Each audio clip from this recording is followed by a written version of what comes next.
अभी इस वक्त मौजूद है हम आजमगढ़ जिले के ग्राम सभा जागापुर में, और यहाँ पर लगभग 2 दिन पहले जुरार व उनके परिवार वालों के द्वारा गंभीर आरोप लगाए गए थे पूर्व प्रधान जी के ऊपर कि 50,000 रुपए लेकर के प्रशासन से छुड़वाते हैं उनको। और ये थोड़ा सा इनसे जानने का प्रयास करेंगे कि ये जो आरोप लगे हैं किस प्रकार से सही है या गलत है, थोड़ा इन्हीं से जानने का प्रयास करते हैं। इसमें कोई सब निराधार है, इसमें कोई सच्चाई नहीं है। और मैंने जोरार को छुड़ाया ना, पुलिस थाने वाले जोरार को ले गए। मतलब ये आरोप आपके ऊपर झूठे लग रहे हैं? झूठे आरोप लग रहे हैं। ऐसा आरोप क्यों लग रहे हैं? कुछ प्रधानी रंजिश के लिए लोग चढ़ावत हैं जोरार को। कहीं ना कहीं एक आरोप आपके ऊपर लगे थे और एक महफूज जी के ऊपर लगे थे। हाँ, तो महफूज जी के ऊपर भी गलत आरोप लगे थे, क्योंकि दोनों लोगों को साथ कहा गया कि दोनों लोग साथ आए थे। ऐसी कोई बात नहीं। और एक मामला सामने आया है कि आप उनके द्वारा बताया गया, जोरार जी के द्वारा बताया गया कि पयोही थाने की पुलिस आती है, इनको घर से लेकर जाती है और आप लोग रास्ते में पहुंच करके इनके परिवार वालों से बात करके 50,000 रुपए लेते हैं और प्रशासन से बात करके और उनको रास्ते से ही छुड़वा कर ले आते हैं अपनी ही गाड़ी में बैठा करके। इसमें क्या सच्चाई है? नहीं, ऐसी कोई बात नहीं। हाँ, ऐसी कोई बात नहीं है। और उनके ऊपर जो है कुछ मुकदमा वगैरह है, वारंट है। ये बताइए, ये मुकदमा किस प्रकार का है, क्या है मुकदमा? 280 का मामला है उनका, पवई थाने का। उसी में 2 नाम है उनके घर के। जब दोनों मिल नहीं रहे हैं तो इनके आके परेशान, कहीं ना कहीं प्रशासन के द्वारा टॉर्चर किया जा रहा है परिवार वालों को। परिवार वालों को कहा जा रहा है कि बुलवाइए उनको। तो ये बताइए, अगर ये गौकसी में, क्या आप लोगों को लगता है गौकसी में संलिप्त हैं ये? तो पूरे गांव पूरे इलाके को पता है। हाँ, लिप्त ना होते कि हमको क्यों, इनको क्यों नहीं लेके जाते, उन्हीं को क्यों ले जाते हैं। यहाँ पे काफी संख्या में लोग इकट्ठा हैं, थोड़ा उनसे भी जानने का प्रयास करेंगे। काफी ग्राम सभा के लोग हैं और थोड़ा सा भी आपका परिचय। मैं इरशाद बबलू माहौल। और जहाँ तक अरशद भाई की जब बात आती है तो अरशद भाई के एक सामाजिक आदमी है, कहीं ना कहीं पूर्व प्रधान भी रह चुके हैं। प्रधान के साथ साथ अपने पूरे, हम तो जानते हैं पूरे जिले में कहीं भी कोई सामाजिक काम होता है तो अरशद साहब को बुलाया जाता है, अरशद साहब पहुंचते हैं। या किसी की कोई दिक्कत परेशानी आती है, किसी भी मामलात में, किसी का एक्सीडेंट हो गया, किसी की तबीयत खराब हो गई, किसी का कोई भी सामाजिक कार्य है तो अरशद साहब को अगर पता भी चलता है तो अरशद साहब पहुंचते हैं, तो उनकी मदद करते हैं, उनका सहयोग करते हैं। और रह गई बात सामाजिक के साथ साथ जो है प्रशासन के लोग भी, आप क्योंकि पूर्व प्रधान है, जब यहाँ के प्रधान जो है खासतौर से प्रशासन के लोग उनके यहाँ थोड़ा से जब जाते हैं तो थोड़ा से उनका वो मुलाकात नहीं हो पाती प्रधान जी से, तो ज्यादातर पूर्व प्रधान जी के यहाँ जो है प्रशासन के लोग जाते हैं तो कुछ हेल्प रहता है तो प्रधान जी से मदद मांगते हैं। तो प्रधान का एक दायित्व होता है, एक सामाजिक आदमी का कर्तव्य होता है कि वो जो है अपने गाँव के साथ साथ जो है प्रशासन के भी साथ रहे। तो इस हिसाब से जो है प्रधान जी तो अपने हिसाब से माननीय अरशद साहब जो है मदद करना चाहते हैं कि किसी कोई तकलीफ हो, कोई दुख हो, कोई परेशानी हो। अब पता चला कि चुनावी रंजिश लेकर किसी के ऊपर कोई इल्जाम लगाया जाए तो ये तो निराधार है, क्योंकि इल्जाम जो है बेबुनियाद है।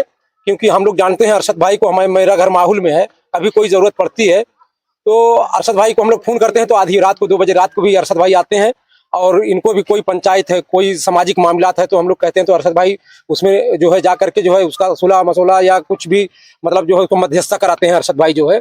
और अरशद भाई के ऊपर जो इल्जाम लगाया गया है सरासर ये गलत है, और महफूज के ऊपर भी जो इल्जाम लगाया गया है सरासर गलत है, क्योंकि ये लोग जो है हमेशा समाज और कोई भाईचारा की बात करते हैं, ना कि कोई जात बिरादरी की बात करते हैं। कहीं ना कहीं देखा जाए तो जोरार व उनके परिवार वालों के द्वारा इनके ऊपर इनकी छवि धूमिल करने का प्रयास किया गया। इस पर आप क्या कहना चाहेंगे? देखिए, ये तो मैं एक तरीके से इसको चुनावी रंजिश देख रहा हूँ, क्योंकि सामने जो है पंचायत का चुनाव आने वाला है। तो इसमें जो है पंचायत को चुनाव को मद्देनजर देखते हुए, क्योंकि दोनों लोग जो है अपने अपने गांव की जनप्रतिनिधित्व करते हैं, इस तरीके से जो है इन लोगों के ऊपर चुनावी रंजिश के तहत जो है इल्जाम। और मैं इसका जो है मैं समझ लीजिए कि बहुत बहुत विरोध करता हूं कि किसी सामाजिक आदमी के साथ कि इस तरीके की हरकत न की जाए और न प्रशासन के ऊपर इल्जाम लगाया जाए। क्योंकि कोर्ट का आदेश अगर होता है तो पुलिस तभी दौड़ती है, क्योंकि कोर्ट जब जो है पुलिस वाले कोर्ट से कुछ प्रताड़ना पाते हैं तब किसी के दरवाजे पे जाते हैं। क्योंकि हमारे खिलाफ वारंट होगा तो पुलिस हमको भी चहेटेगी, हमको भी दौड़ाएगी, क्योंकि पुलिस झेलती है ना।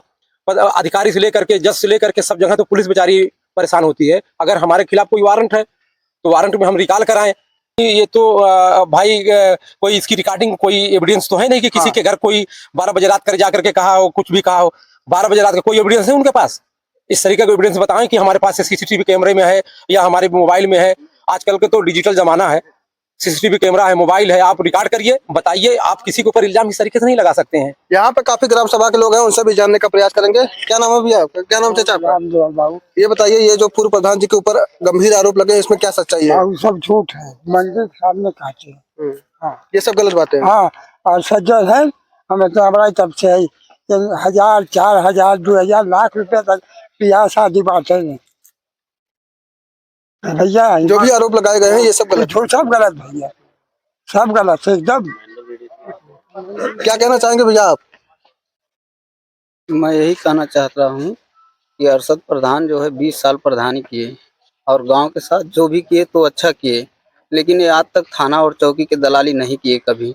किसी से आप पूछ सकते हैं, थाना चौकी में किसी के खिलाफ नहीं गए हैं, जब गए हैं तो काम से गए हैं, लेकिन दलाली आज तक कभी किए नहीं। तो ये बताइए आरोप फिर क्यों लग रहे हैं? आरोप गलत लग रहा है, पंचायत चुनाव की वजह से गलत लग रहा चुनावी रंजिश को लेकर इस तरीके से आरोप लगाया जा रहा है। जी।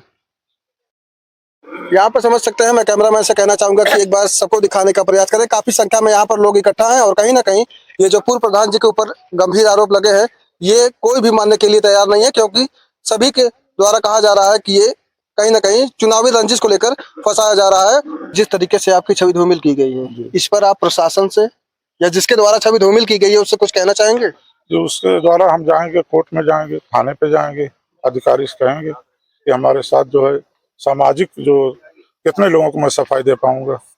मैं जुरारी की बात करता हूँ, उनका घर बन के तैयार था, ऊपर पतरा रखने के लिए पैसा नहीं था। 35,000 रुपए का मैं दुकान पे दिला, मुझसे बोले कि 15 रोज में पेमेंट हो जाएगी। 4 साल हो गए, अब दुकान पे आज तक पेमेंट नहीं किया। मैं अपने पास से पेमेंट किया उन्हीं जुरार का। तो जहाँ मदद की बात है, किसी से पूछ लीजिए मदद के बच्चे। आधी रात को कोई आए, सुबह में आए, शाम में आए, किसी प्रॉब्लम में 12 बजे टेलीफोन करता, मैं हाजिर होता हूँ। कहीं ना कहीं उनके विषम परिस्थिति में आपने उनका काफी सहयोग किया। जी हाँ, उनका घर और फिर भी आज वो इस तरीके से आपके छवि पर कीचड़ उछाल रहे प्रधानी हैं। का चुनाव आ रहा है तो उनके कुछ खास लोग हैं जो चुनाव लड़ने वाले हैं, उन्हीं के दबाव में उछाल रहे हैं कि इनकी छवि धूमिल हो जाए आगे जो है गांव में छवि। देखिए ये जांच का विषय है, इस पर प्रशासन से अनुरोध है कि इस पर जांच की जाए ताकि जो भी मामला है सच्चाई सामने आ सके। और देखिए इस ग्राम सभा के बीडीसी यहाँ पर हमारे साथ मौजूद है, थोड़ा उनका परिचय जानने का प्रयास करेंगे। क्या नाम भैया आपका? जी महल क्या है, आप किस पद पे हैं? तो ये बताइए, ये जो अरशद जी के ऊपर गंभीर आरोप लगे हैं, क्या लगता है आपको? जी इलेक्शन के नाते नहीं फंसाए गए हैं खाली। ये चुनावी रंजिश को लेकर इस तरीके से अफवाहें फैलाई जा रही हैं। जी, और दलाल ना है आज तक, ना है आज 15-20 साल से पहले प्रधान रहना है, आज तक ही 16-32 साल के सिलेबन के सब पे मदद करने 10-20-50 जोन है सब मदद करना है, दलाल ना है नहीं। और कहीं ना कहीं पूर्व प्रधान जी के द्वारा जुरार की पत्नी का ऑपरेशन था और इनका उसमें काफी सहयोग रहा। इनसे जानने का प्रयास करेंगे। ये बताइए डॉक्टर महोदय से आप ही ने बात किया था? डॉक्टर जावेद साहब से मैंने बात किया था, उनकी बीवी का गिर गई थी। अब ये कितना दिन पहले गिरी थी? 1 महीने पहले गिरी थी और करीब 15 रोज पहले लेके गए थे। और कहीं ना कहीं आपके ऊपर गंभीर आरोप भी लगाए हैं और आपने उनका सहयोग भी किया। नेचर में मेरे है, नेचर में मेरे है कि मतलब कोई बुराई करता रहे, लेकिन जब जरूरत पड़ेगी उसकी मैं हेल्प जरूर। आपने डॉक्टर से फोन से बात भी किया? हाँ, डॉक्टर से मैंने टेलीफोन पे बात किया। देखिए कहीं ना कहीं मैं कैमरामैन से कहना चाहूंगा दिखाने का प्रयास करें, कहीं ना कहीं इनकी बुराई भी हो रही है और इनके द्वारा काफी सहयोग भी किया जा रहा है। विचार है कि जिस तरीके से इनके द्वारा सहयोग किया जा रहा है और इन्हीं के ऊपर कीचड़ उछाला जा रहा है। प्रशासन के ये एक चीज बताइए, प्रशासन के ऊपर भी काफी गंभीर आरोप लगे हैं कि प्रशासन के द्वारा गाली गलौज दिया गया, क्या ये सच्चाई है इसमें कुछ? नहीं, क्या प्रशासन ने गाली गलौज दी थी? नहीं, कोई देखा नहीं है, वो गलत कह रहे हैं। ऐसी कोई बात नहीं। अगर कोई बात होती है तो पहले प्रशासन वाले, ये सामाजिक काम करने की वजह से प्रशासन वाले टेलीफोन करते हैं मेरे यहाँ, पूछते हैं, उसके बाद आते हैं। अच्छा, प्रशासन जब भी आपकी ग्राम सभा में आती है आपसे कॉल करके आती है? कॉल करती है, पूछती है कि मामला ऐसा क्या है, सही क्या गलत है। देखिए कहीं ना कहीं ये जांच का विषय है। प्रशासन से अनुरोध है कि इस पर जांच की जाए और जो भी उचित कार्रवाई हो वो कार्रवाई की जाए। जी आपका परिचय? जी पुजारी राधे मोहन, हनुमान मंदिर तरफला। ये बताइए क्या जी ये जो आरोप लगे हैं क्या मामला है? देखिए आरोप के तो कोई किसी को भी आरोप लगा सकता है। आरोप का खंडन करने के लिए ये तो कर ही रहे हैं, बता रहे हैं, लेकिन जहाँ तक हिंदू मुसलमान की बात हुई, हमेशा अरशद भाई समाज को जोड़कर चले हैं और उनका जो व्यक्ति लगा रहे हैं आरोप, उनको कई बार इन्होंने बचाए हैं। मेरी जानकारी में उनकी रक्षा भी की है, ऐसा नहीं है। अब वो क्या कारण है, क्यों ऐसा कर रहे हैं, वो तो वही जानेंगे क्या सच्चाई है। लेकिन जहाँ तक इनकी बात है, हमेशा समाज के साथ मिल कर रहे हैं और समाज का हमेशा कल्याण के लिए सोचते हैं। और भी कुछ कहना चाहेंगे? और क्या, आप बाकी सब लोग कह ही दिए हैं, इसमें कोई बचा नहीं है। लेकिन ये चुनावी रंजिश है, जो चुनावी रंजिश है कि क्योंकि भावी प्रत्याशी हैं और इनका अच्छा मतलब जनमत है, उस जनमत को खराब करने का प्रयास किया।